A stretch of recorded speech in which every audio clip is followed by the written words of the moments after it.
welcome to my channel. It's Jada, and if you're new here, which you most likely are, welcome to my little family. So today we're gonna be doing like a full makeover for myself because I've been feeling like crap for the past month, and I really just wanted to do something and really transform myself. I was feeling like Travis Scott's little sister with these twists. I kid you not.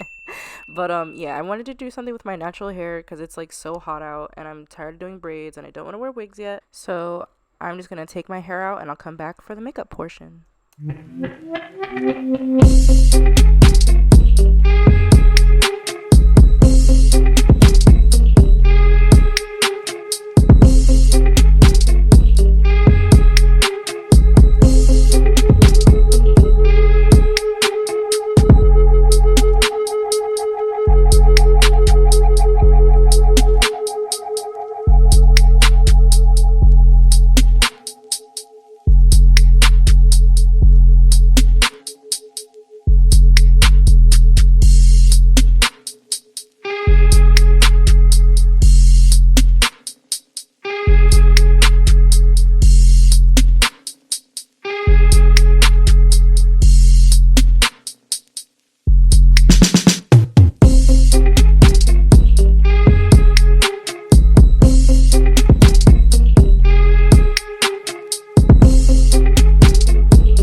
So now my hair is out. Felt like it took forever, but the results were perfect. So now we're gonna go into the makeup portion, and a lot of the makeup that I'm using today is actually new that I got from Ulta and Sephora not too long ago. So you guys are gonna know that they're new because I'm gonna be taking them straight out the box. And yeah, so you guys are gonna see my first impressions on and reactions to all this makeup as well.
for the fit, I so forgot to get my pants, but I'm wearing a men's tee or size tee from Spencer's and black biker shorts with some white sneakers, and that's basically it for the whole fit. I hope you guys enjoyed this video. I hope you liked this format of video. Please let me know down in the comments if you would like to see some more of videos like this. I know I didn't go into like details about the makeup and everything, but I am going to come out with a video next actually explaining how I liked or disliked any of the products that I used in this video. So if you're interested in that, just keep on looking, just keep a lookout for it. It's coming. But yeah, so thank you guys for sticking around this long. I love you guys so much, and I hope to guys see you soon. Don't forget to subscribe, like, and comment this video, and I will see you in the next one. Peace, love, and happiness to you all. Mwah.